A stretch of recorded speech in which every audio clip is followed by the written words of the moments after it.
Order, order, and welcome to the Scottish Affairs Committee, and we're delighted to be joined by the Cabinet Secretary and a couple of his colleagues who he will now introduce to us as part of our devolution 25 years intergovernmental relations. Cabinet Secretary, we're pleased as always to see you at this committee. If you could please introduce yourself, your two colleagues, and anything by way of a short introductory statement. Thank you. Thank you very much, Convener. I'm delighted to be giving evidence to the Scottish Affairs Select Committee, delighted to be joined by Ewan Page and Donald Cameron, two of my senior officials at the Scottish Government, and welcome to you all to my constituency in the Scottish Parliament. Thanks very much for the opportunity to come and speak to you all about the important matters of intergovernmental relations, and happy to answer all questions about that subject this morning. Let me address head-on the question of how the relationship between the UK Government and the Scottish Government was originally envisaged. And that answer is plain: not like this, not the way it is at the present time or in recent years. And while there are good examples of collaboration, the simple reality is that the actions of the UK Government since 2016 especially have caused significant damage to the devolution settlement, which was established, as we all know, with overwhelming public support in 1998. It's not always been so. In the period before Brexit, intergovernmental relations were underpinned by a common understanding where successive UK governments, generally and rightly, recognised that devolved matters were the responsibility of devolved institutions, operating under the common framework provided by EU structures and EU law. Intergovernmental arrangements and relationships were able to deal effectively with significant political, legislative and administrative challenges in the period up to 2016, which included reaching the Edinburgh Agreement in 2012. However, the position has deteriorated badly since 2016 as a consequence of Brexit, so much so that the very existence of devolved government is under threat as never before. And this threat is not confined to Scottish devolution. The Constitutional Commission of Wales concluded that the, and I quote, "current settlement cannot be taken for granted and is at risk of gradual attrition if steps are not taken to secure it, and that without urgent action there will be no viable settlement to protect." Since 2016, we've seen an increasingly interventionist approach into devolved policy matters in the erosion of the protections provided to devolved institutions, none more so than the hollowing out of the Sewell Convention and the Internal Market Act. The Internal Market Act was, of course, imposed on the Scottish Parliament despite a refusal of consent, and embodies the challenge we face in establishing more equitable and sustainable relationships between governments, not least because it fundamentally undermines the Common Frameworks programme, which is a result of good collaboration between governments. Incidentally, if you want an example of effective working between ministers, and I'll come back to this at some length if colleagues are interested, Chloe Smith's brief involvement in the relationship that we were able to establish was key to progress being made on the Common Frameworks. However, the Internal Market Act cuts right across frameworks and has been used by UK ministers to overrule and frustrate devolved decision-making, most prominently with the deposit return scheme. But despite all of this, I want to emphasise the importance of good intergovernmental relations and the Scottish Government's commitment to playing its part as an equal partner. Our objective for IGR is simple. We want the best possible outcomes for Scotland, working constructively with partners across these islands, including the UK Government. And our approach will continue to be to collaborate where our interests align and where there is proper respect for devolved powers and responsibilities. However, despite examples of good collaboration, the effect of the UK Government's actions is to constrain the powers and responsibilities of devolved institutions, and ultimately this approach frustrates the very purpose and operation of devolution. Previous experience shows that it does not have to be like this, even under the current constitutional arrangements, which rely on expected standards of behaviour rather than enforceable rules.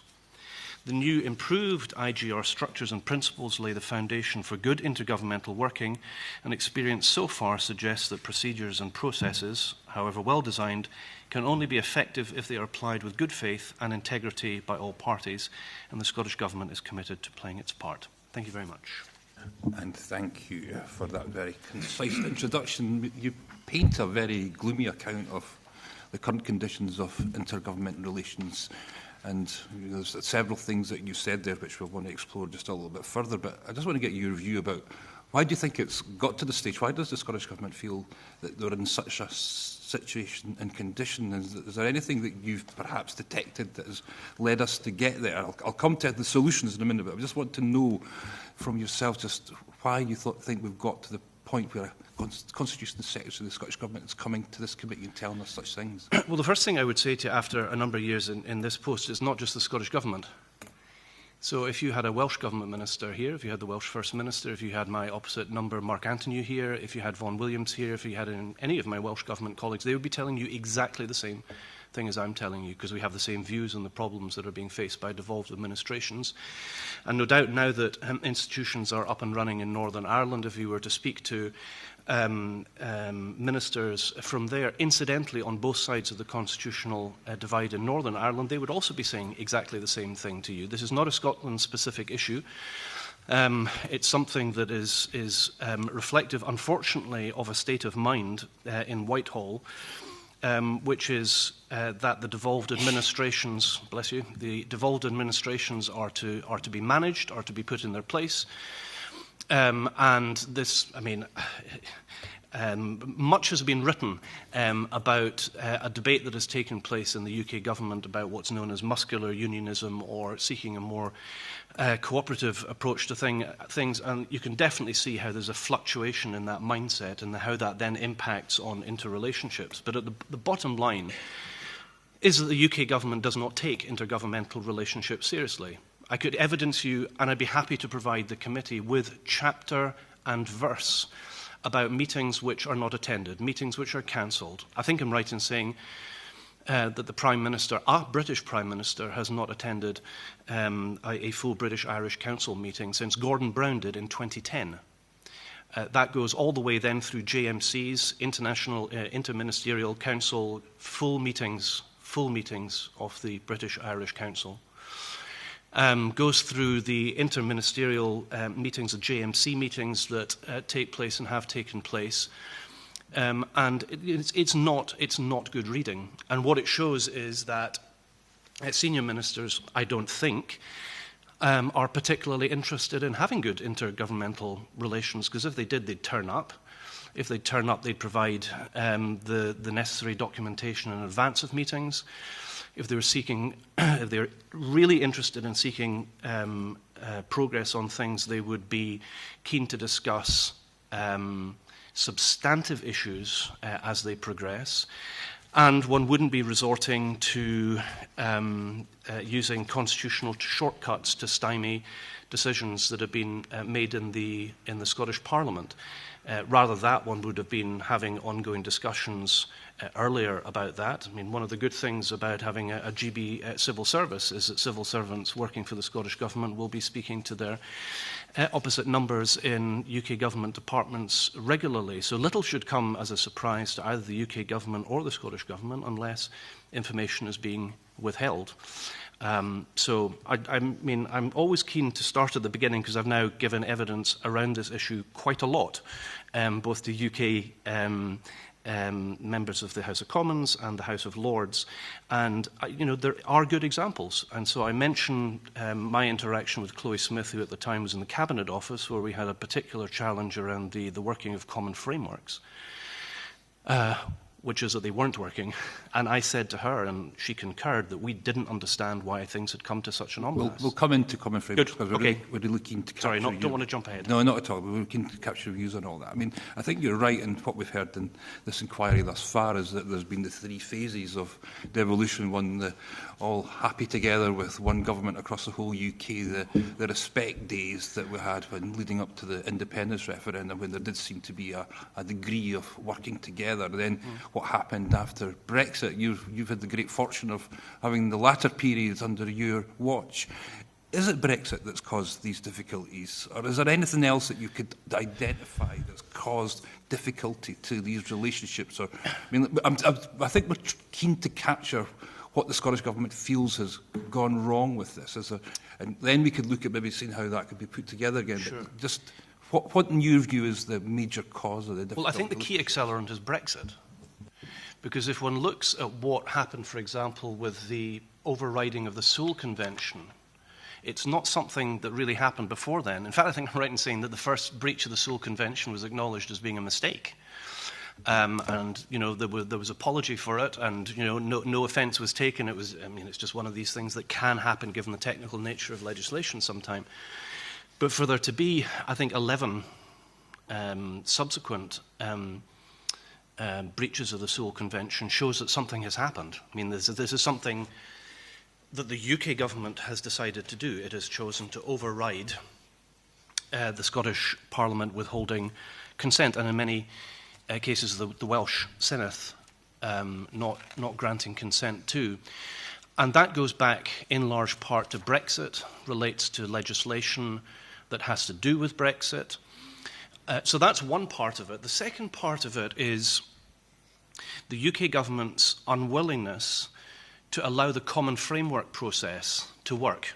Now, I'm sure you've been in and around the weeds of this and the Internal Market Act yourselves, so you'll appreciate that the common framework predates the Internal Market Act. It was seen as being the way of being able to deal with different policy priorities in different parts of the UK, and that, of course, is what devolution is about trying to find the right solution for the different parts of the UK, and those may very well be different.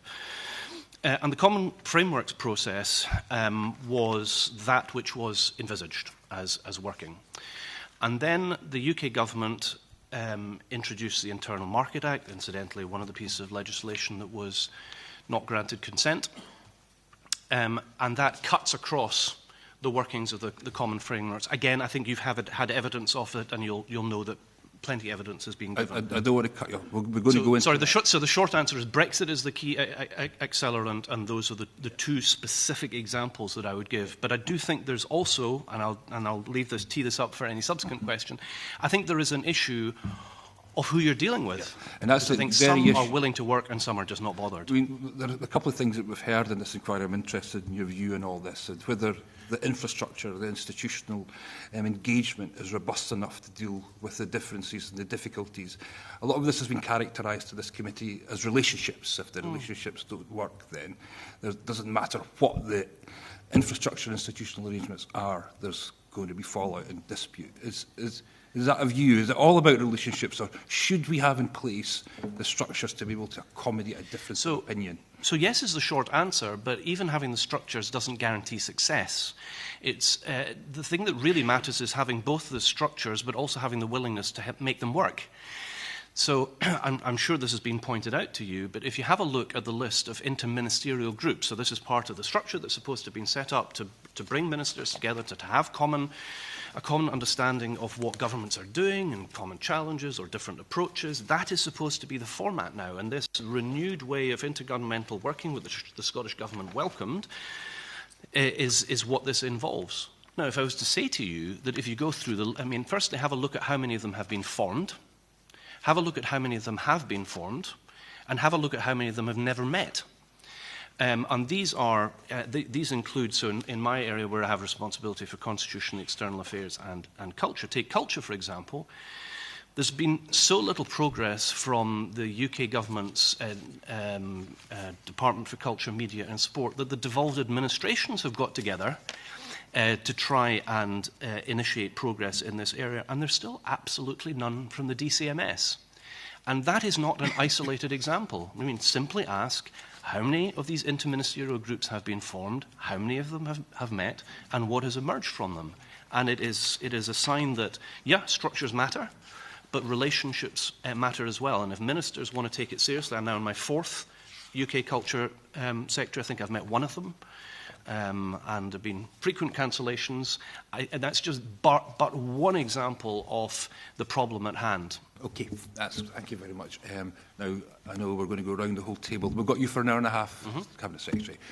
So I'll now bring in Alan Brown. Alan. Thanks, Chair. Good morning, Angus. Obviously, you've already kind of touched on that the Welsh Government seems to feel the same way as the Scottish Government about what you called muscular unionism and breakdown relationships. Now, just in October last year, the Welsh First Minister, Mark Drakeford, had said that he thought the UK Government's energy to invest in reviving intergovernment relations was at a relatively low ebb. So in terms of that, do you find... Sorry. There's a hole in the middle of the table there, as I've just discovered. Sorry, Anna. Okay, sorry. So also Mark Drakeford was saying that he thought, wasn't even the energy there to invest in reviving relations. Would you, I mean, is that a view that you would concur with? And is there any recognition from the UK government about, you know, the need to improve relations? So, I mean, I think rhetorically there is. And if you look at Michael Gove, who I think is traditionally seen as being the point person in the UK government for relationship with devolved institution, the rhetoric is such that, yes, it's really important that there should be good intergovernmental relations. When I've shared platforms with him and I've pointed out these shortcomings, I mean, he's never, ever dealt with the substance of the criticisms that have been made. So whenever there's a public-facing avowing of our intergovernmental relations an important thing, are they a good thing? Yes, people say they are, but in the substance, in the actuality of whether they are or not, I think there's a very different there's a very big difference. I think there's also a difference between different government departments. I think some government departments which have historically had to deal with devolution, pre-Brexit, even pre-devolution of 1998, I think there is a better understanding in some departments. So if you were, I don't know, to pick, I mean, DEFRA would probably be a good example where because of agriculture and fisheries matters being devolved, because of competence that there is in the Scottish Government in the fisheries area, for example, there's been much more of a pragmatic but also historic understanding within the department that these things matter. There are others where it has come very, very, very late to an understanding that there is a requirement to work together. I think the best, worst example of that is, I think, 13 requests to meet with the Home Office. And only finally that was acceded to. I mean, more often than not, letters that ask for meetings aren't even replied to. So again, going back to my point about structures, a lot of it's got to do with goodwill. I mean, I find it extraordinary given. I mean, my officials would raise with me, if ever I'm written to by a UK government minister, you know, Minister X or Y has written to you, and it would be taken seriously. One would discuss what is one going to reply. The idea that you just wouldn't bother replying, I mean, but that's the norm, unfortunately, with things. And you know, I mean, obviously your time comes post-Brexit, but yeah. Has that been the norm, ignoring letters, or is that a new norm now? Well, I mean, I can only really speak for myself, Mr. Brown, in these contexts, and I have predecessors who can share their realities, but that is certainly mine. I mean, I think there are some ministers who are seized of trying to make things work, understand why relationships are important. You know, maybe there's an element to all of this which is the significant churn that there has been in Whitehall of ministers coming in, not in office for very long, maybe not finding their feet and understanding why things like this really matter. But across the piece, I mean, from the top down, there has been an aversion to meeting with opposite numbers. We saw that recently in relation to the former Prime Minister and his attitude towards meeting his First Minister opposite numbers. So, I mean, I think this is something that goes from the top down. And, you know, turning up for, you know, a common photo or turning up for a short period of time before substantive meetings take place and then leaving, you know, that unfortunately is the norm from the top down. And it doesn't need to be there. It doesn't need to be that way. We turn up, our colleagues turn up, we're there. That meetings get cancelled, that some are late. Had recent experience of that in terms of our interministerial group on European Union relation, but it was perfectly understandable. My UK government colleague had a vote in the House of Commons, my Welsh colleague had you know, these things happen. But across the piece, it's a much more of a structural problem. Okay. One of the big issues, or not big issues, the Scottish Parliament obviously is very dependent on the block grant that comes from Westminster, and you've got the budget setting process. Right. Now, recently the capital budget allocation to the Scottish Government has been cut by, it's almost 20% in real terms when you look at that. What kind of consultation is there from the UK Government when they're doing things, you know, when the capital budget's getting cut? Is there any discussions about what does this mean for pressures on the Scottish Government? I think I'm right in saying that the Deputy First Minister and Finance Minister had a 10-minute video call the morning of the announcement of the most recent budget. I think that's the extent of anything that's substantive. Here's Here's what's happening. Here's what's happening. Here's what the consequences are. Okay. And just come back to wider relationships. The Welsh Labour government obviously are talking the same page as the Scottish government. Do Labour colleagues at Holyrood recognise, the problem and see the problem, the breakdown relations as part of the problem being the UK government? And also in that wider context, if opinion polls are to be believed, there'll be a new Labour government come in at the next general election, if polls are right. Has there been any suggestion of a recognition of an issue and how that might be resolved? Quite a lot in that question. Sorry, remind me the first part of the question again. So, do Labour colleagues right. Holyrood recognise? Yes. Well, on some levels, the Scottish Labour Party is committed to the repeal of the Internal Markets Act. I'm not sure if that's the position of the UK Labour Party, but I would, maybe we can have clarification during the committee. I mean, that would be. It would be great. It would be great to see the repeal of the Internal Markets Act, and because I do think that amongst colleagues in the Scottish Parliament, certainly amongst Labour and I think Lib Dem colleagues, I think there is an awareness of how problematic it is. So that, I mean, the first part, I think there is an understanding. I think there's a political priority to show that there is a kind of equal blame in intergovernmental relations not working on the part of the Labour Party and the Lib Dems. I hear that quite regularly in the Chamber. But I think all of the evidence shows that in terms of trying to make intergovernmental relations work, prepared to turn up to meetings, being there, asking for meetings to take place, and both the Scottish Government and the Welsh Government have been working very hard to try and do just this, without great success. I think we'll try and stick, obviously, to the terms of the inquiry, if that's all right. Very last quick question, if you've got one more, Alan, because we're just bringing other colleagues in. I suppose just to touch on the common frameworks. Obviously, you mentioned before about resolving issues, but how effectively are the common frameworks working just now in terms of post-Brexit policy and possible divergence from the EU and what that means?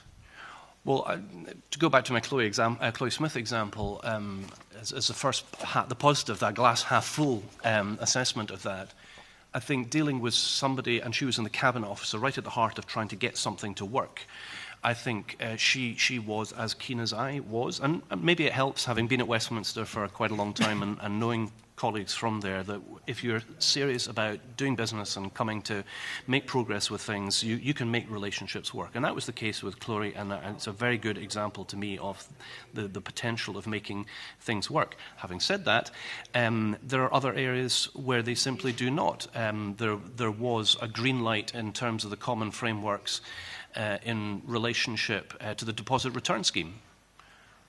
Yep. So it went through that process, and then that process was then overruled. Unfortunately, it is not as simple as. Okay, exactly. We're going to have to leave it there. Thanks, Alan. Wendy Chamberlain. Thank you very much, Chair. And first of all, apologies to Anam Kaiser for soaking her Clark's and yourself, Cabinet Secretary, for missing that there was a hole in the table there when I placed that jug down. Apologies. So far, we've obviously touched on the fact, and you described them as the new IGR systems as being improved.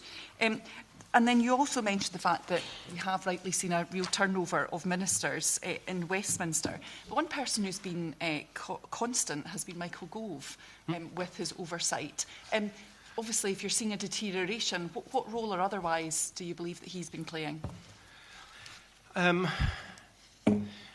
I think a lot of UK government ministers defer to him in how they should deal with devolution-related issues.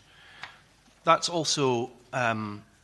also been a feature in relation to the devolution unit of the Cabinet Office, and those posts were, both of those things were the same at one stage and now no longer are. But he is, I think he is seen as, because he's somebody who has, coming from Scotland, he has an understanding of politics here, and he has had an understanding of devolution.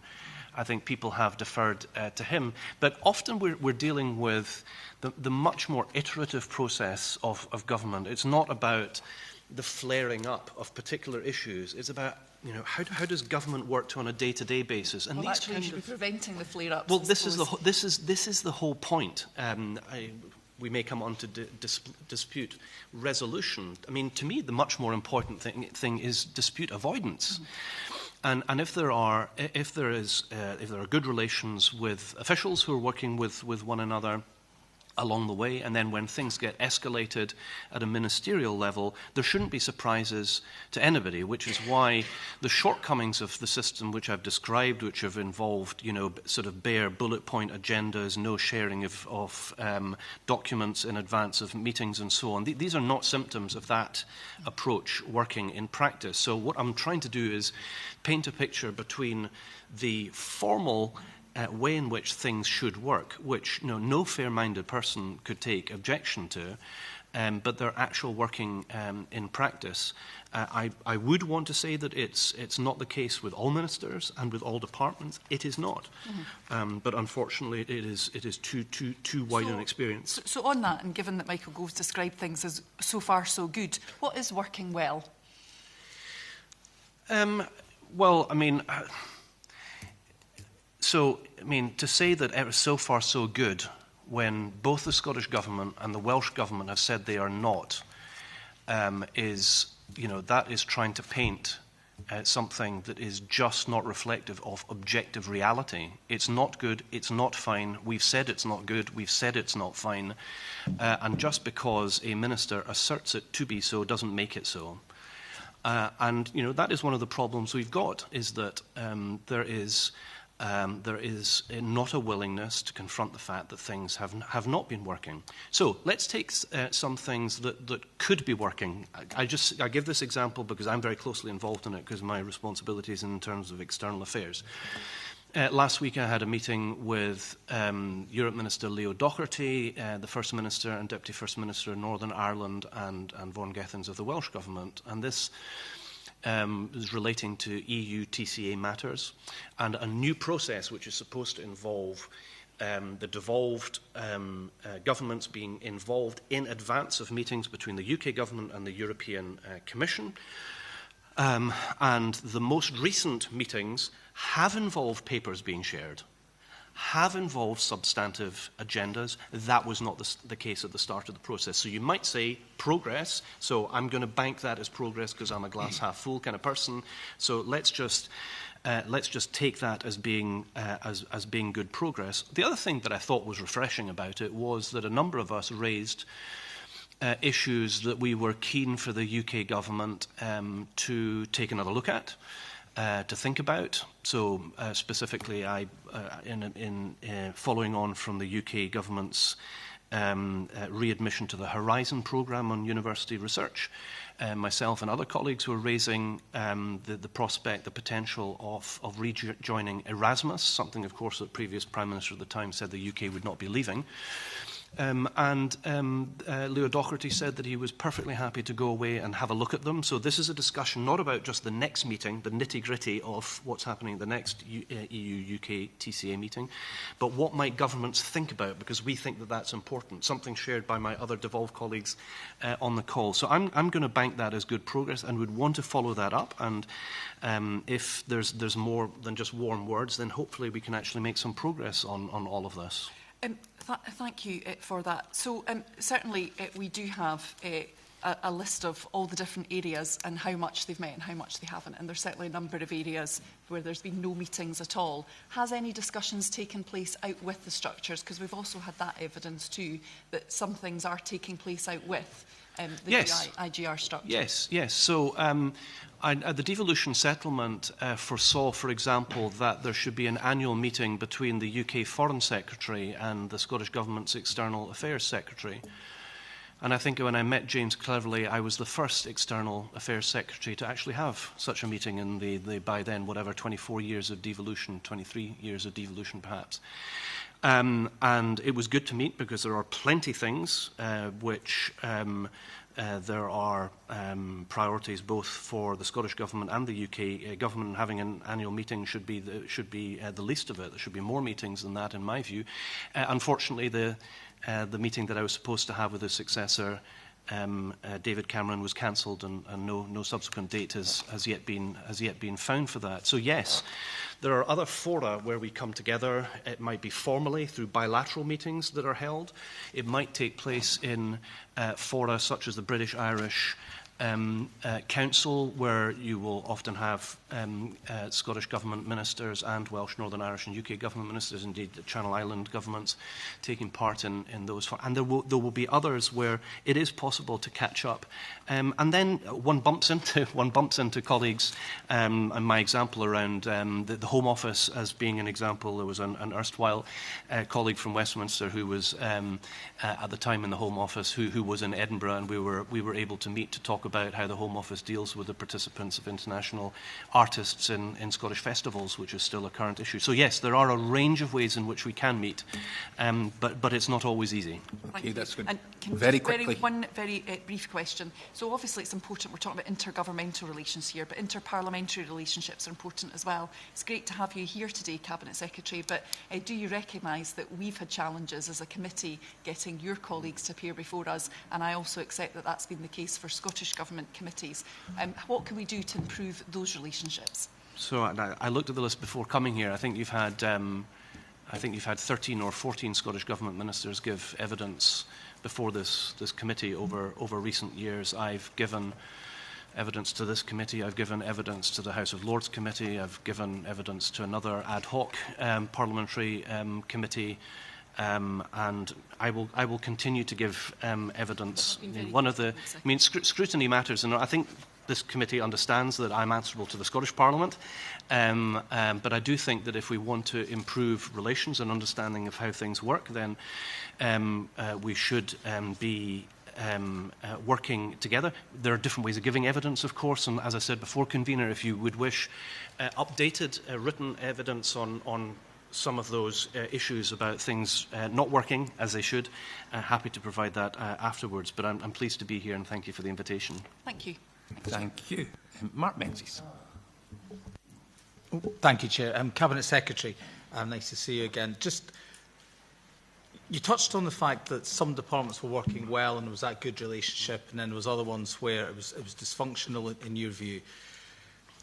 You gave examples, I think, EFRA and the Environment, Food and Rural Affairs have met regularly since January 22, whilst others still have not been set up. Why do you think that is? Well, I think the right of initiative lies with the UK departments.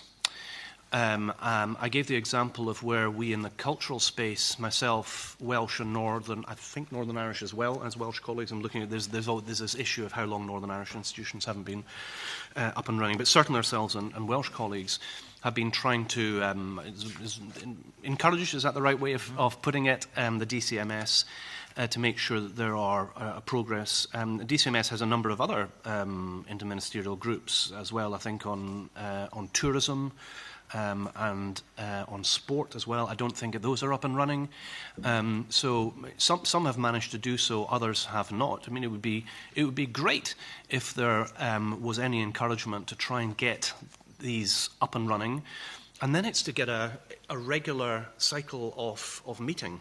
So it's not just, as often sometimes these meetings have felt like a bit of a tick box exercise. Oh goodness, we're going to have to meet, we're going to have to talk about, what are we going to talk about, let's get through this as quickly as possible.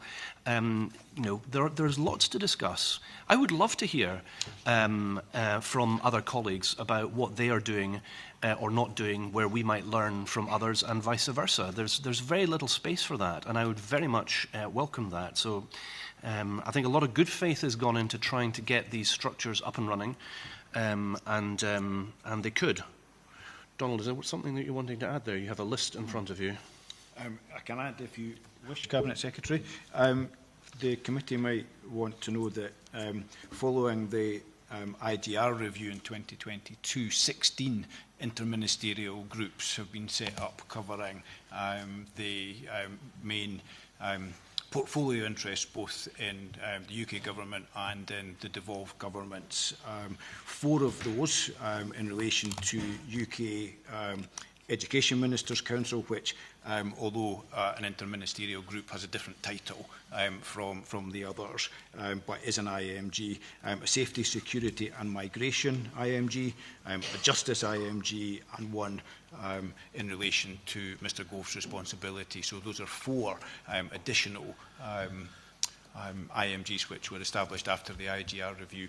All of the others, the other 14, were in some way or another functioning before the IGR review.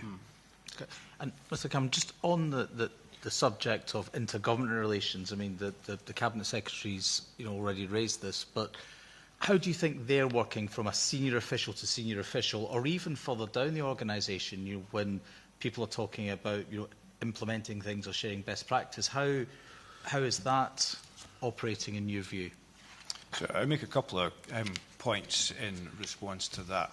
I think, first of all, to pick up the point the Cabinet Secretary made, that the formal IGR structures, if you like, are the tip of the iceberg. The bulk of the day-to-day interactions take place on a kind of portfolio-to-portfolio basis and official-to-official basis. I think that it's a point that is obvious, but that officials working in the Scottish Government or another devolved government have responsibility to support the delivery of devolved government priorities, and similarly that is the case in relation to UK officials, where the vast human relationships are human relationships. They will vary, but there is good constructive working at official level, as there can be at ministerial level.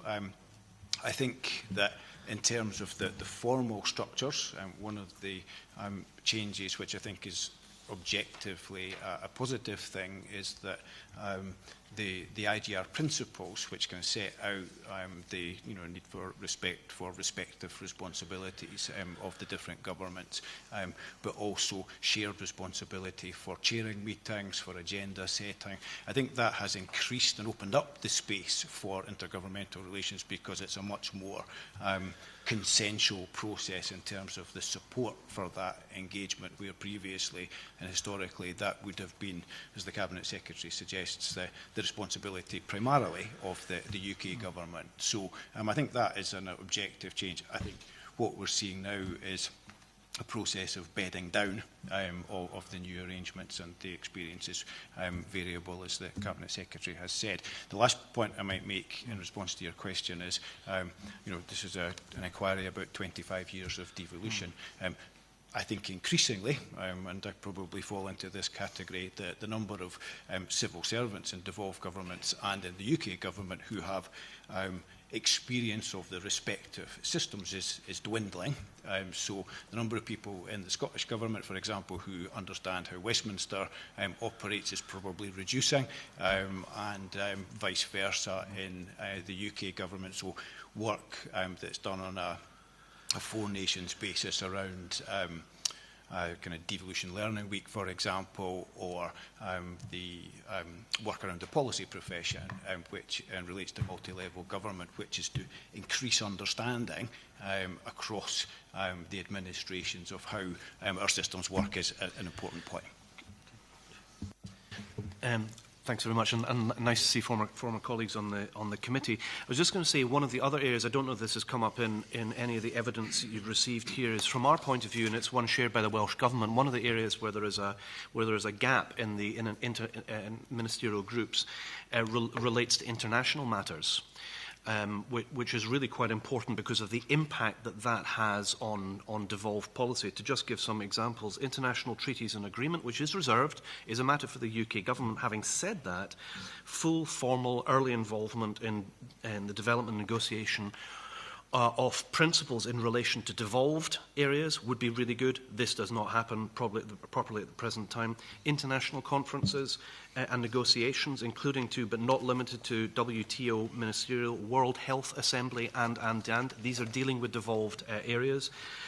promotion of the devolved nations internationally, how that happens, cooperation and working arrangements between devolved governments and UK staff at British embassies and permanent delegations. Again, there is space for all of these things to be managed if there were an IMG to do all of this properly. Unfortunately, there isn't. Okay, thank you. Michael Shanks. Thank you, Chair, and thank you, Cabinet Secretary, for your time this morning. You said earlier on that the initiative for these intergovernmental groups lies with UK government. From looking at the list of meetings, there were 42 meetings in the last quarter of 2023, none in the culture brief, as you said. Have you sought to host any of these meetings, or is it just one-way traffic on these things? Yeah, we have worked quite hard to get the formal structure up and running, and as part of doing that, of kick-starting that, I have sought to meet all of my opposite numbers. And I think I'm right in saying only one has found time to do so, and she is no longer in office. So I would love there to be greater interaction on cooperation in the culture space. We had a really good bad example of how the Home Office has mismanaged the participation of an international artist in Scotland's leading international poetry exhibition festival. It's something that the Home Office previously acknowledged was a problem area, and that they were minded to try and improve things. These are the sort of things that I would wish to be able to bring up at such a culture IMG. I've written to the Home Secretary in the meantime asking to meet to talk about that. I'll be happy to update the committee as to whether he is prepared to meet the Scottish Government or not. And in your evidence before, I looked at your evidence to the Scottish Parliament's Constitution Committee, where you talked about many of the same things. You talked about respect being a crucial element, and that respect has broken down. And a number of our other witnesses have made the same point. Obviously, respect is a mutual thing. Do you think there's any responsibility on Scottish Government ministers or ministers in any devolved government as part of that as well, or has all the blame been on the UK Government? Well, all I'll do is speak for myself. Any time that we are supposed to be meeting, I try to, and if it's not possible to meet, to reschedule, to have an alternative time and place to meet. I think most of my UK Government colleagues have my phone number. I am not difficult to reach, so if one's really wanting to make all of this work, one can make it work. But I have, unfortunately, too many examples of even UK Cabinet Ministers coming here. One that sticks in my mind was Jacob Rees-Mogg, who came all the way to Edinburgh, and then wasn't prepared to come and meet in person. I think we had another Cabinet Minister, Steve Barclay, here last week. Again, he didn't have any time to meet a Scottish Government Minister while he was here, although that meeting was asked for. So, I mean, I can speak for myself in saying I am more than content to meet with colleagues, and because I think it's really important. I suppose my question about respect, I think, is quite important, because the mutuality of that is more than just writing a letter, responding to a letter, or having a meeting. And I take the point you make. But if I can read you just one thing you said in your evidence to the Scottish Parliament's committee, interestingly to a question from a different Donald Cameron, who's now a minister in the Scotland office.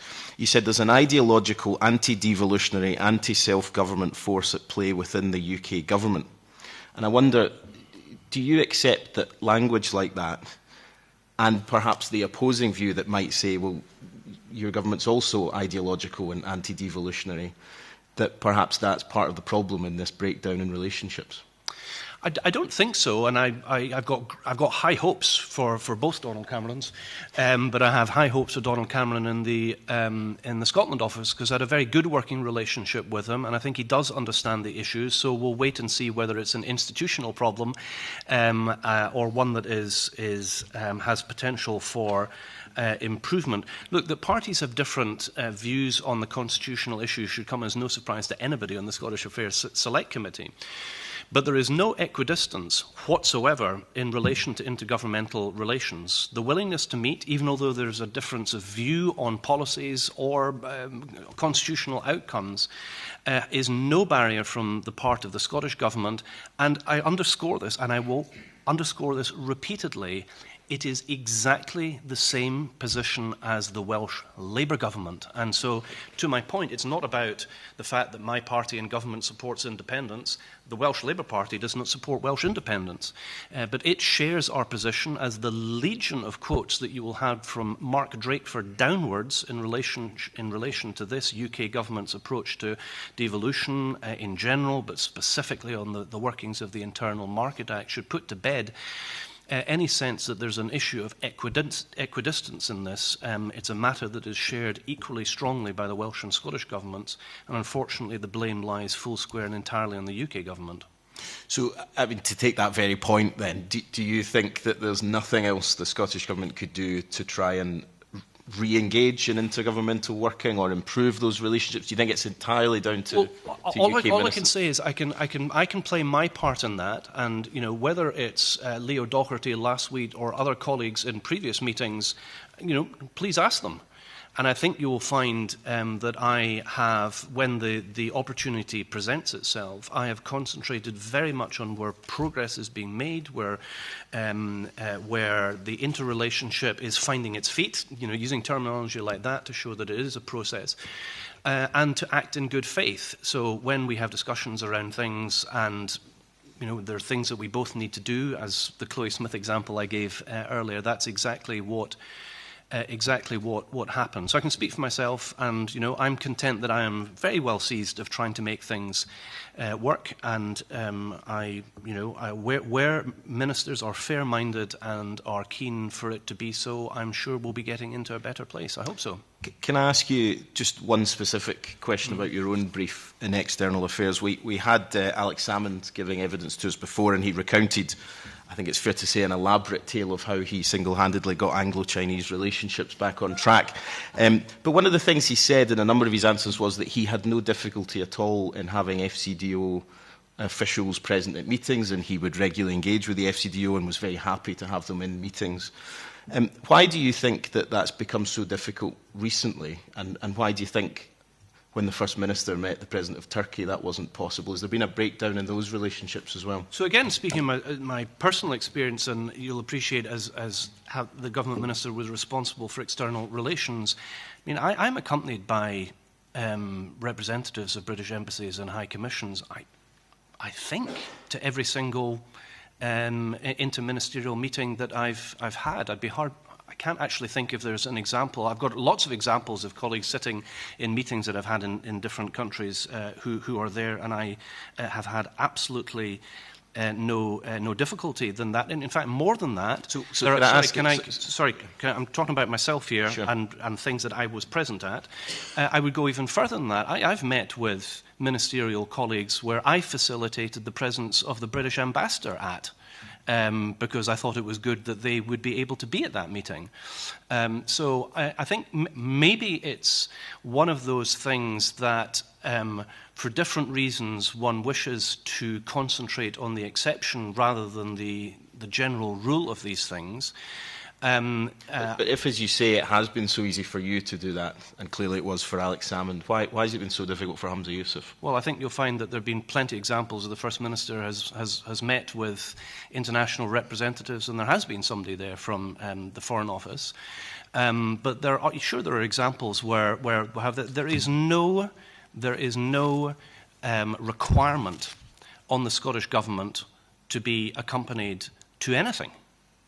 There is a missive from the Foreign Office to its missions about how missions and embassies are set to, should approach these sort of things. And in my experience, there is usually a very pragmatic approach to how that works, where at post, missions or embassies will take a view on, Cabinet Secretary. I mean, I'll give you an example. I'm going to Copenhagen next week.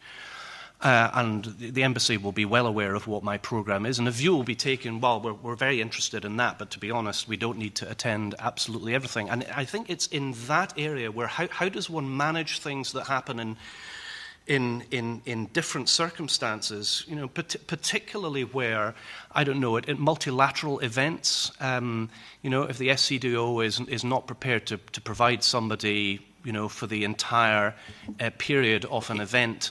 There's always going to be challenges when a lot of the nature of these things, I'm just finishing my point, that a lot of these things by their nature are sort of brush-by visits. They're not these, pre-organised things with a time and a place, and it's exactly happening there. But my experience of it in relation to me is that it has I'm totally relaxed about it, it'd be good if the FCDO was too. I'm really keen that all colleagues are able to get an opportunity to ask some questions, so maybe just a little bit more brief and tight if the responses would be very helpful. Yep. Douglas Ross. Thank you, Chair, and good morning to our panel. Mr Robertson, you've just spoken about your role with international relations, as you describe them, and you have travelled extensively in your Cabinet position. Your Cabinet colleague, Mary McCallan, said, and this is a quote from her, "More often than not, world leaders are approaching the Scottish Government asking for our advice on how we have managed to lead the way." Given your role in charge of external relations within the Cabinet, which world leaders have approached the Scottish Government, and which areas in particular are they looking for advice? Yeah. I think the area which I speak about most with, whether that's heads of government or ministerial colleagues... Sorry, just for clarity, this is them coming to you. I know you travel extensively and you'll be doing a lot of that speaking in Copenhagen. I presume you're going out to America next month as well. But when is it coming the other way? As Mary McCallan said, world leaders are approaching us. Understood. So which world leaders are approaching the Scottish Government, and which areas in particular do they feel that you're leading the way? If I may finish the first and the second question. So I was about to give the example of Iceland as being a very good one, and other northern European countries, where there is a real understanding that what is happening in Scotland in relation to renewable energy is world leading. So there's great interest in that, and there's an attendant point with this in our northern European region which relates to hydrogen. So yes, it's about onshore wind, it's about offshore wind, about how Scotland is kind of leading the way in offshore wind, but the point I'm trying to make is it's more than that, because our colleagues, because we're all a distance from another where we can be interconnected, so working together is really important. So whether I'm talking to, and I'm giving the Icelandic example because the Icelandic Prime Minister asked me whether Scottish colleagues would work more with them in this area. Recently, when I met with Simon Coveney, again on the same issue, he asked for there to be a closer working relationship with the Scottish Government in relation to renewable energy in general, hydrogen specifically. I don't know if the committee is aware that the European Union's hydrogen backbone map foresees hydrogen exports to the European continent from Ireland being through Scotland. So whether it's interconnection from our northern European neighbours, and that might in the fullness of time be Iceland, be Norway, but then also Ireland as well, having those international connections in these areas are really, really important. So to answer your point, Mr. Ross, specifically, that's a very concrete example that comes to my mind. So you'd be able to share with the committee that communication where the Icelandic Prime Minister has proactively asked for this from Scotland, and then how does that get back to another Cabinet Secretary? Do you then brief the Cabinet to say, these are the world leaders that are asking us for our advice on how we lead the way?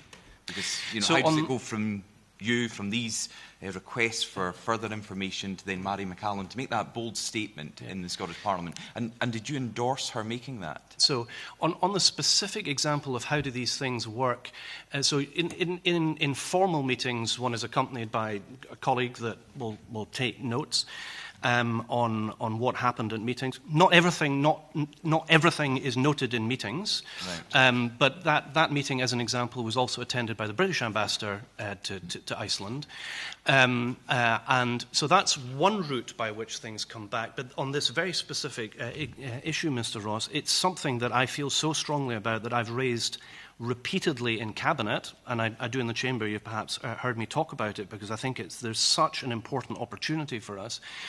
And working with our international colleagues is key. So it's not just in that direction, but it's also in relation to the FCDO. So because I can just finish this very briefly, Mr. Ross. It's very important, but it underscores the reason why it's important to meet, amongst others, with the Foreign Office. The Foreign Secretary is leading negotiations with the European Union on energy regulation and interconnectivity.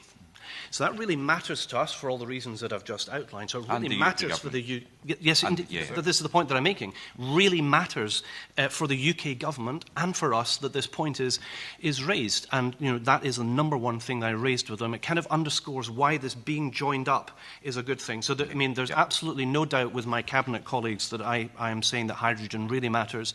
That in particular our northern neighbours are particularly interested in all of that. So if we, because I think you agreed to the chair earlier that you would provide further information, if we could have a detailed description from you of all the world leaders who approached the Scottish Government and what they asked for, useful examples you've given us there, but if we could have all of that, that would be helpful. Can I ask you, how important is the census for Scotland's public services? Well, I'm not sure that falls within the scope of intergovernmental relations, Mr. Ross. On why please ask a question in relation to intergovernmental relations. Yeah. How important is the census for Scottish public services? Well, I think I want to remain within the chair will stop you if he needs. Indeed. So I think the interaction of of our public authority that deals with the census and UK and other census organisations is a matter which is under constant discussion because it does matter for all governments in that intergovernmental space. And we're looking at devolution over the last 25 years, and of course, as the Cabinet Secretary in charge, you took a decision to separate the Scottish census from the rest of the United Kingdom. As a matter of fact, I didn't. Okay, so enlighten us. It was my predecessor. Okay, but you oversaw the census? I did. And you didn't choose to go back into the UK-wide census? I didn't choose to revisit a decision. By that stage, we were part of a global pandemic. And if anybody had raised with me the idea that it was a good idea that we send out people to doors to speak to individuals when we were under lockdown is not something that I would have been supportive of now. So why then was the return in Scotland, which was delayed from the rest of the United Kingdom, so poor in comparison? Again, so if the chair is keen for me to remain within the intergovernmental space, I think this was a different decision that had been taken.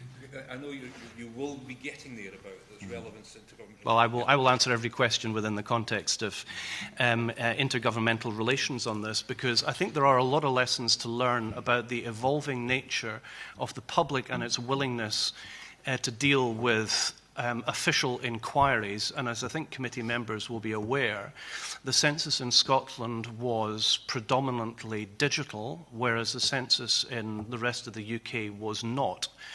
And I think that in part explains a lower initial return rate. So that is issue one.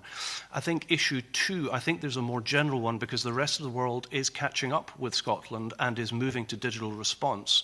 So I think it is one of those areas where it would be very, very good for there to be better intergovernmental relations so we can share with UK colleagues about our learnings from this, because I am absolutely sure that the same challenges that we face conducting a digital-led census in Scotland is one that is going to be the case in other parts of the world. So if the world is catching up, maybe that's another thing on your list that world leaders have been asking you about, the success of the Scottish census? I know that the matter for agency discussion around how does one organise these things is extremely international, and that's why there was an international panel which has validated the findings of the Scottish census, and it includes officials from right around the world. So I suppose this point about the advantages of intergovernmental relations, but also our government departments working with one another about what is best practice, what are the common risks, what are the common challenges. I mean, it just underscores why it is a really good thing to work together on one another. And if my colleague in the UK government was keen to speak to me about that, I'd be delighted to meet with him or her. I don't think there are any outstanding requests from other government ministers in the UK to meet with me about that. Okay.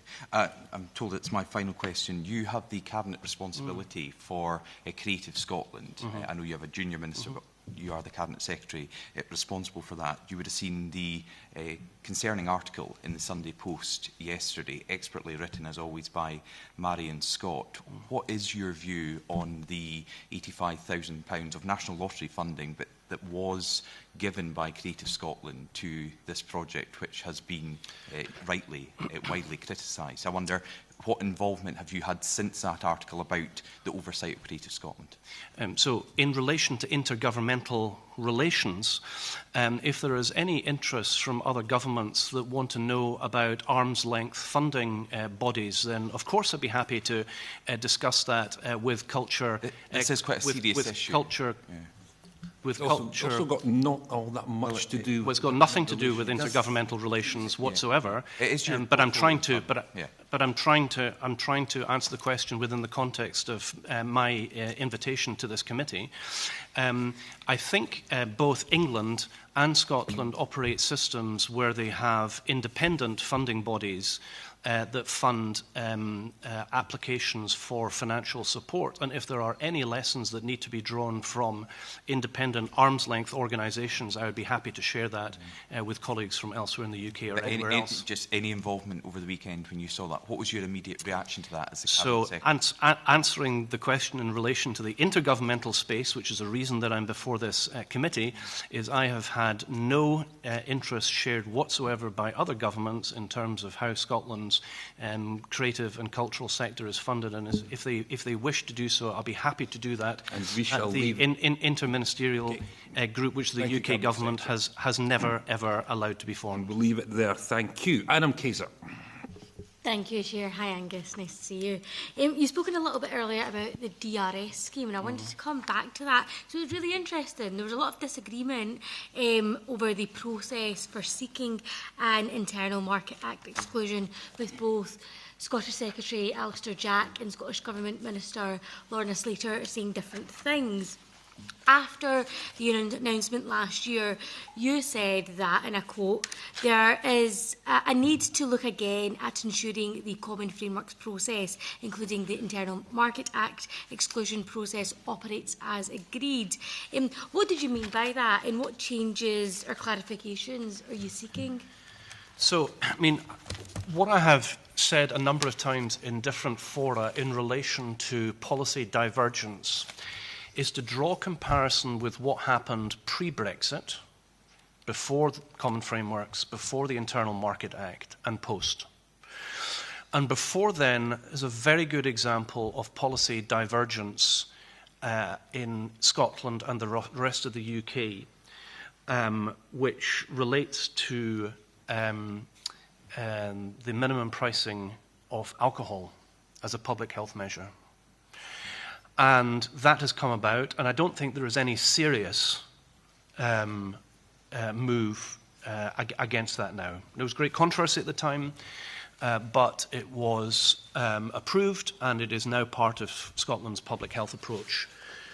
And I think that now, if there were to have been such a suggestion at the present time, a UK government would block that.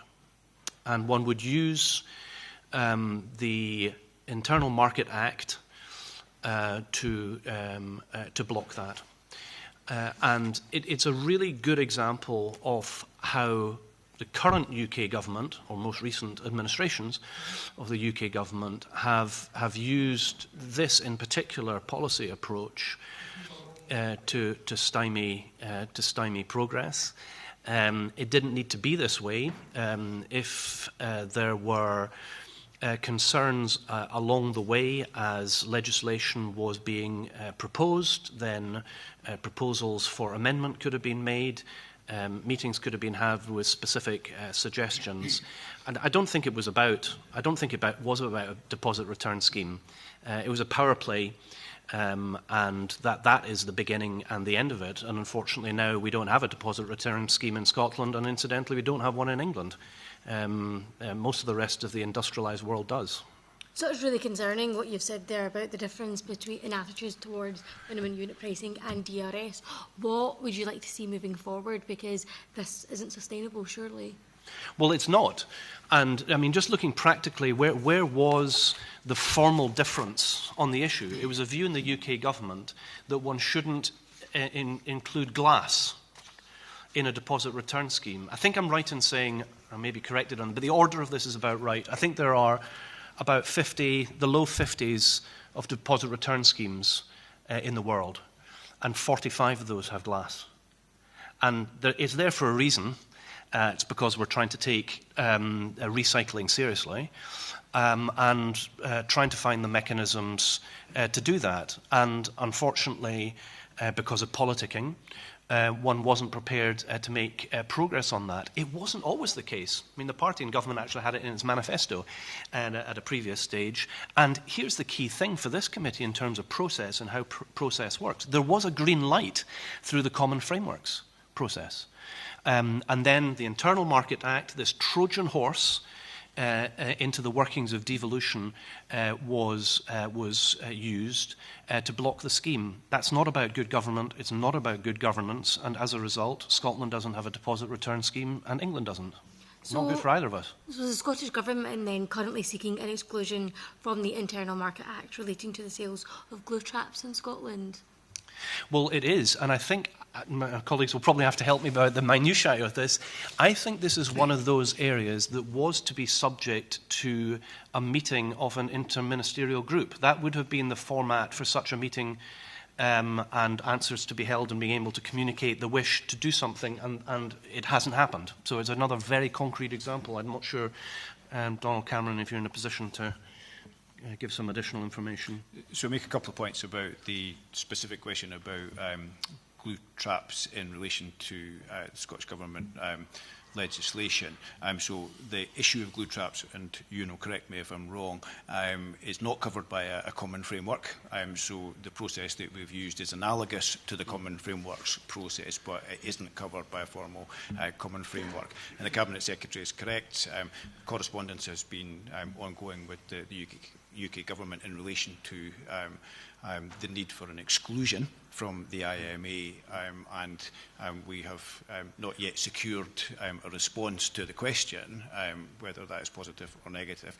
And the latest position is that the next meeting of the EFRA IMG is the place we should expect to get the answer, but there's been some difficulty in securing a date for that meeting to take place. When was that letter sent? I don't have that detail just at the moment, but I can let you know afterwards. Good. Thank you, that would be really helpful. And lastly, Angus, moving forward, should new IGR structures have a more clearer role in the governance of the IMA, the Internal Market Act, and common frameworks processes? Well, yes, because I think, I mean, this goes back to the original question from Michael about the thing about structures and personalities. I think there is something about getting the right structures in place, because then anybody can objectively see, has one met, what was discussed, what progress was made, and if one is then able to point out time and time and time again, and not just from one devolved administration, but more than one, that this is not working, then you know there's an issue. And no doubt you will conclude that there is an issue because the facts are there for everybody to see. So I think having the structures there is a good thing. And then at least, if one is able to build on relationships where, while you'll not agree on everything, but for better public administration, it makes sense to discuss some of these things in detail, make some progress on these things, establish an iterative process and a regular set of meetings to make sure that we have momentum behind all of this. That is the way to have good governance. If we were in Germany having an analogous committee inquiry about the German federal government not meeting the German lender, it would be a massive story. It would be unimaginable to have such appalling intergovernmental relations. Here, it's seen as quite a technical subject. It's one that's written about and thought about a lot by constitutional experts and academics and parliamentarians that I commend for looking at this. But the bottom line is, this is about good governance and public administration. And in this respect, in the UK, we do not have it. In other countries, it would be treated a lot more seriously. I hope that the findings of your report will be read very, very closely in Whitehall. Okay, thank you. Christine Jardine. for meeting us today, joining us today, Cabinet Secretary. Just looking at your evidence which you've given so far, you said that devolution is not working as it was meant to, that the UK government is intruding, or I think incursions were the words you used, making incursions into the Scottish Government space, that there's no willingness in the UK government to work in the common frameworks, they are not turning up to meetings, and that you describe it now as appalling in comparison to the German system. Cabinet Secretary, does the Scottish Government accept no responsibility whatsoever for any difficulty in relations with the UK Government? No, with none of the examples that you've read again into the record, and they're accurate and they are correct. These are statements of fact. Is there more that any fair-minded person can do? Absolutely, but I don't know how many more times I can offer to meet my opposite numbers. I don't know how many times I can say to intermediaries, please can we take a look at this and try and get some oomph into making these systems work. It's not for the want of trying. It is a statement of fact that things are as they are. How one changes that, I speak for myself. When I'm involved in these processes, I do my best to encourage my colleagues from the UK government to understand why we value this, and we value a more positive approach, and encourage people to think that it is a worthwhile exercise. But it requires the UK government to take this seriously in a way that they haven't, and I underscore the point again, this is not a party political issue given the evidence of the shared position that we have with the Welsh government. This is a devolution related issue.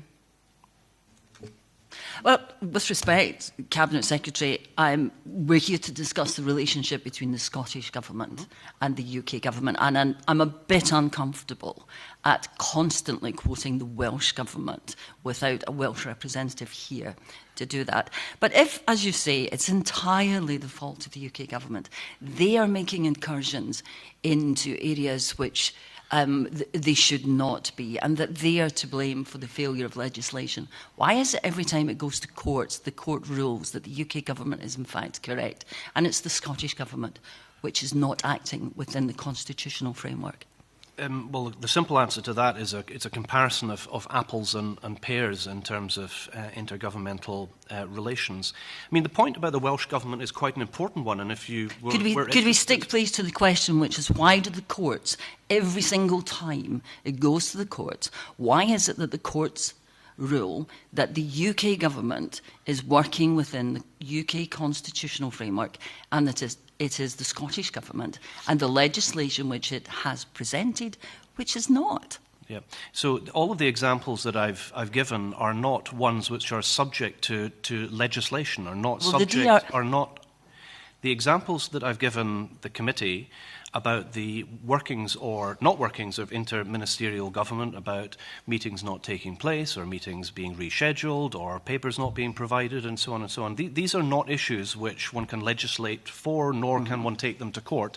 So that's the why I'm making the point about comparing apples and pears. In terms of the day and daily interaction between the Scottish, Welsh and Northern Irish government and the UK government, in the areas that I've described, these are specifically not areas which one can raise in a court of law. It is about best practice. And does that best practice work or does it not work? About specific issues of specific court challenges, all of that is in the public realm. None of that is specifically relevant to the evidence that I've been giving today about the workings of the structures of intergovernmental relations. They're not subject to courts. They are subject to goodwill, and unfortunately there hasn't been very much of that.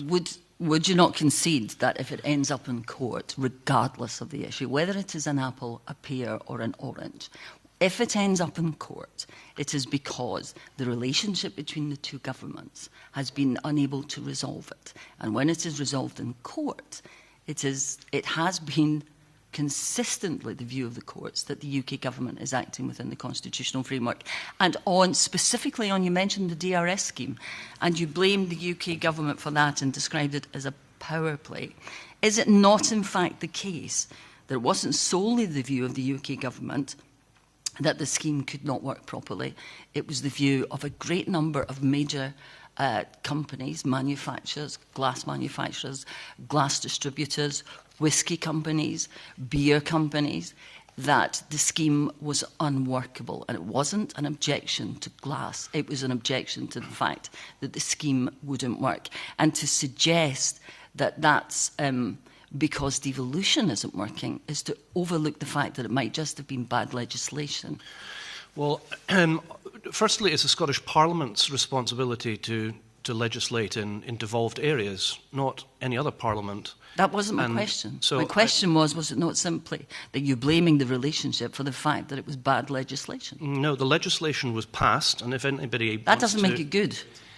That just makes it passed. It doesn't make it good. Well, when we're talking about devolution, we are talking about where decisions should be made, whether one agrees with them or not. And I'm perfectly willing to accede that Christine Jardine and I have a different view on whether something was worthwhile proceeding with. In relation to intergovernmental relations and this point, if there were, and this goes back to the point that I made right at the start, I'd far rather be talking not about dispute resolution, but dispute avoidance. Mm-hmm. And it is the case that there's a great many things which one just doesn't hear about, and they don't become matters of great import, because one has been able to deal with them on that official-to-official level, or where one has these structures of being able to get together. And that is my preferred route with dealing with all of these things. If there had been goodwill about being able to deliver such a scheme, then one would have been able to see that far earlier in the process from the UK government, which one did not. And the end of the lesson, as I've already mentioned now a couple of times, is neither Scotland nor the rest of the United Kingdom has a deposit return scheme. So that's a great shame. If one had wished to make things workable or better or deliverable, then one would have done a lot more about it. One didn't do that. Sorry, to be clear, the UK government did not do that. Can I just, on that point, the Cabinet Secretary assumed he knew my view on the DRS scheme. Can I say he's incorrect about my view on the DRS scheme? I'm happy to be corrected. And could I just, one final point about that is that, do you think that the people of Scotland are happy with the fact that they constantly see conflict between the two governments, which ends up in court? And do you think that perhaps, rather than constantly making what the UK government would see as incursions into areas that are not in the devolution settlement, such as external affairs, that perhaps it might be better to take a more conciliatory approach and try and avoid these court cases, and that this cannot entirely be one-sided? As Mr. Shanks said, respect goes two ways, so does discussion. Yeah. So I'm sure one wouldn't want to miss the point that this isn't just a concern for the Scottish Government, that the concerns I have outlined and one can evidence because of the record, which Mark Drakeford has said, and other colleagues in the Welsh Government, the critique that I have been making is shared by the Scottish and Welsh Government. So no doubt, many people in both Scotland and Wales are dismayed about the state of intergovernmental relations. But any fair-minded person with a fair-minded grip of the reality of what is causing the problem will conclude that, unfortunately, it is the UK government. All right, we're going to have to move on. Sorry, we've not got much time left. David Duckett. Thank you, Chair, and thank you, Cabinet Secretary, and your colleagues for coming along today. Continuing from Christine Jardine's question there, obviously a lot of that was about the deposit return scheme, but whether it was the deposit return scheme being brought in a year earlier than the rest of the UK, or the UK was proposing, or the gender recognition bill, or HPMAs being more stringent than what the UK government was proposing, how much of that was, quite frankly, just not delivering something for the good intentions behind it, that I've no doubt there was, but how much of that was made difficult for the sake of making it difficult, and knowing that the UK government were going to be put in a position of being against it, and then essentially picking a fight? Well, if one wants to pick the Gender Recognition Act as an issue, I think the committee is aware that this is a piece of legislation that was passed with cross-party support in the Scottish Parliament, including members of the Scottish Conservative and Unionist Party that voted for it, and there was a majority across the Parliament. I think the motivation of everybody, including Conservative colleagues that voted for it, was to try and get the best legislation that we could, looking at the fact that other countries had done so, and wanting to make sure that we were able to do so here as well. This goes back to my observation previously about what happened with minimum unit pricing on alcohol, where in that case there were objections from industry as well, but one still proceeded with the legislation because it was the right thing to do. Of course, legislation will always bring controversy, and some people will agree with it and some people will not. But to me, there's a more profound point here. It's not actually the merits of the issue at hand. It's about governance and good governance and how that works. And in a devolution context, these are areas that have been devolved, where there is, of course, there are areas where one could and should be working with colleagues in other governments in the UK around alignment, about managing divergence, because there will be divergence. It's the very nature of devolution, that we should be using the structures in place to try and make this possible. And these are all examples that are being given where that has not happened. And it is not for the want of colleagues in the Scottish Government to try and seek that. Unfortunately, it has been by the politicisation of these very particular issues to stymie them, where in previous examples, and the minimum unit pricing example is the best one, is that notwithstanding the fact that there were industry concerns around that, because the view was that this was an area in public health that was devolved, the Scottish Government could get on with it. That's exactly what happened, and the European courts did not gainsay that. But given the possibly unintended consequences of this legislation being passed, and again, not judging on the validity or the good intentions behind these the issues discussed, given the fact that the gender recognition reform bill was the one and only ever time that Section 35 has been invoked because of the impact it would have on UK-wide legislation, namely the UK Equalities Act. Was there no one in the Scottish Government actually knew that that was going to be the case, that it could be an issue? Was there no engagement? In fact, I know there was engagement with the UK Government in which warning was provided that that could be the case or would be the case. So why power through with that? So I think at the heart of that was throughout the longest time of the proceeding of that legislation, there had been no indication that sanction, that blocking mechanism, was one that was being considered. It was very, very much at the end of the process that was the case. And this goes to the nub of the point that I've been trying to make a number of times, which is if we have structures in place where one can regularly meet, regularly discuss what one is doing. Yes, the things that are on the agenda, but those things that might come under any other business at the end of a meeting where a government minister could say, listen, it's brought to my attention that there may be an issue with this and we'd like to work with you about how we can resolve a situation like that. If these institutions were up and running properly, if there was a wish to have proper bilateral relationship between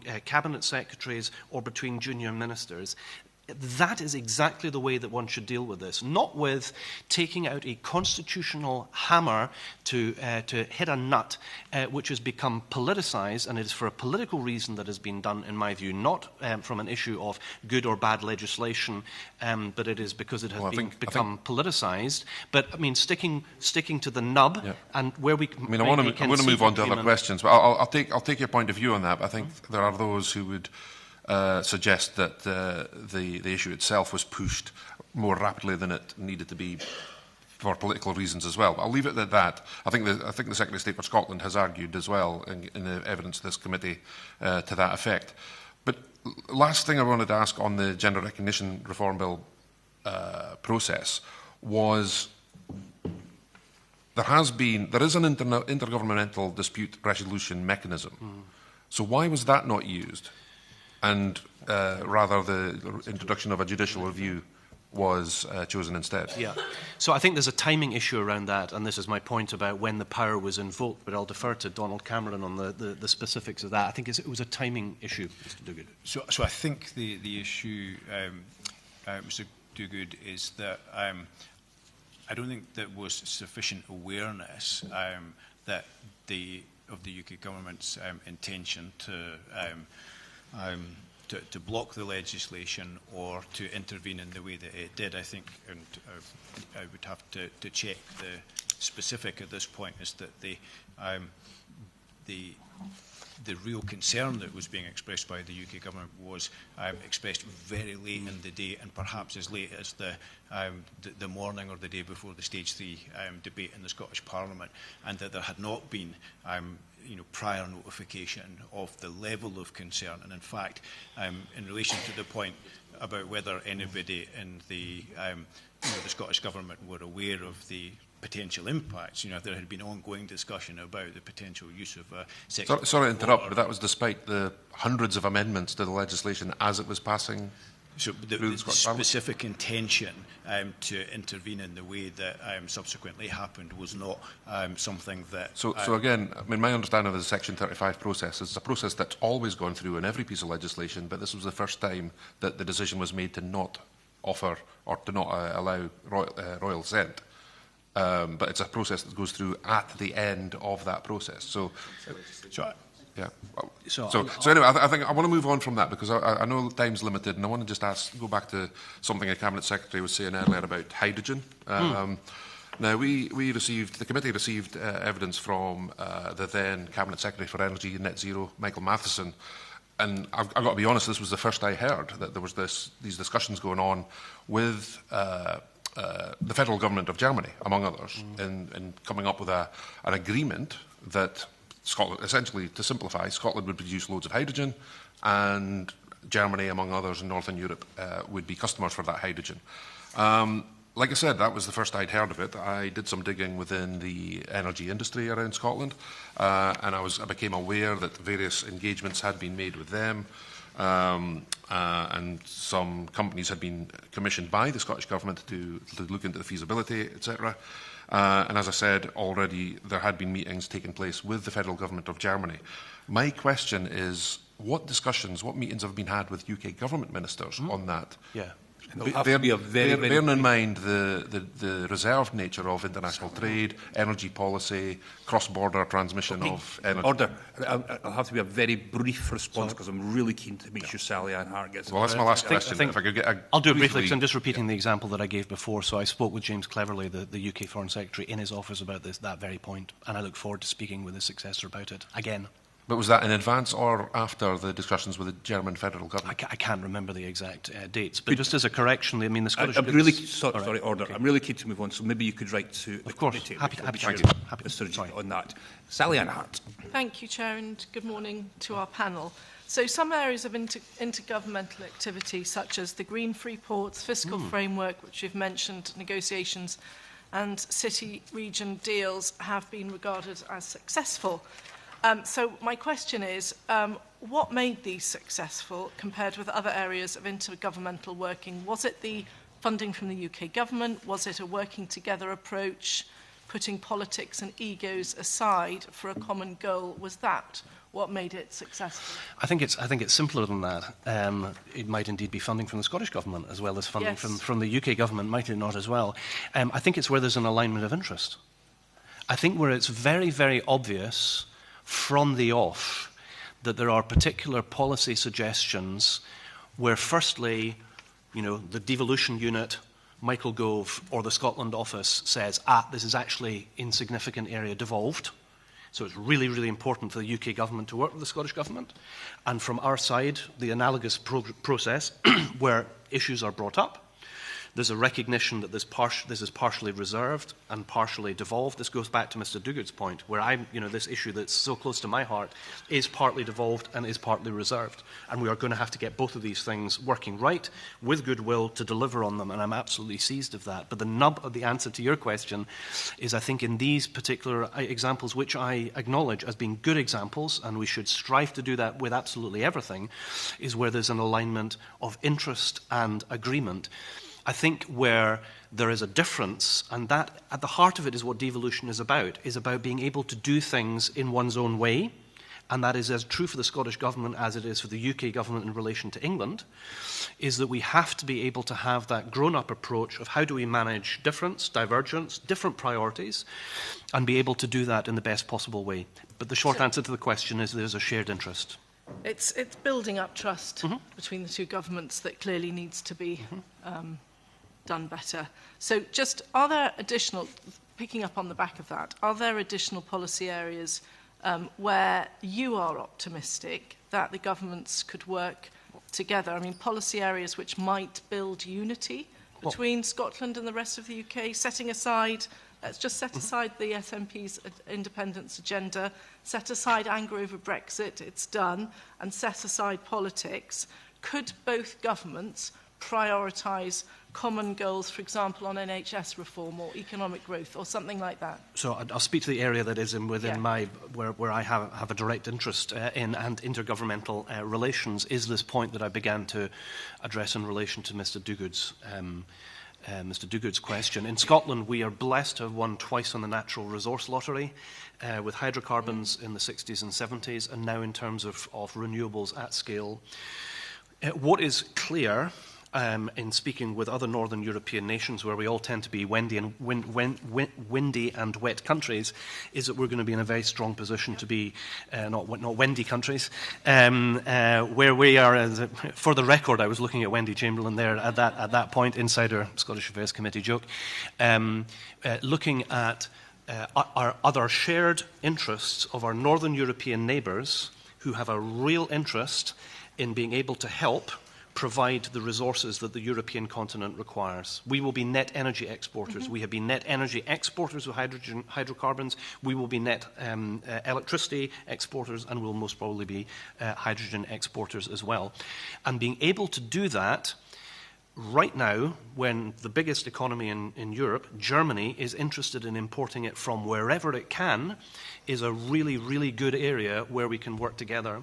So whether that's in the bilateral conversations that I had with James Cleverly, where it's in the conversations I had at the Königswinter meeting, where again I asked this question in the company of a whole series of people from the UK Parliament as well, we are working very hard to work with the UK government to help on that regulatory point and on the interconnectivity point, because surely it is a matter above and beyond party interest or different constitutional preference that just as people made really significant decisions as hydrocarbons were discovered in this part of Europe. We look at our neighbours in Norway and see what they were able to do in a way that the UK didn't with oil and gas in Scotland. We cannot repeat these same mistakes with renewable electricity and with hydrogen. So I'm really keen to grab that and with both hands, and that's why I'm so keen to... Have you read our renewable energy report from the Scottish Affairs Select Committee? It's brilliant. You ought to have a look at it. Well, thank you very much. Really focused on green hydrogen because we went to Germany. It was absolutely fantastic. And actually the UK government has looked at that and have made some real positive impact with the contracts for differences. So I think that you know, we can work together. So the deliverable, so the deliverable that really matters for our continental European colleagues is interconnectivity, which doesn't exist, which might exist and should exist, but should be in everybody's interest to try and secure. There is not a currently functioning hydrogen market yet. We know it's coming. We know the Germans require it. I think the academic assessment is that Northern Europe can provide 10% of continental Europe's hydrogen demand. That's significant given that Robert Habeck is travelling to Namibia and Mozambique and all kinds of countries in the Gulf to try and secure hydrogen. Well, why do we not make it easier for friends in continental Europe to be able to import from Northern Europe? Scotland is in a fantastic geostrategic position, close to Ireland, which will export to the continent through Scotland, looking at northern neighbours from Greenland to Iceland to Faroes, across to Norway and Denmark. All of us have an interest in being interconnected interconnected with the European continent. Okay. So anything that can be done on regulation and interconnectivity is key to that. Those are reserved, and that's where we require the UK government to act, and I really hope they will. Right, I'm afraid that's our time up. And of course, everybody should be reading Scottish Affairs Committee reports. Cabinet Secretary, thank you ever so much for your evidence this morning. I think there's a few things that you said you'd get back in touch with the committee. If you would please do that, and as I know you'll do it in a timely way. But for your contribution and your time this morning, thank you ever so much from all the committee. Order, order.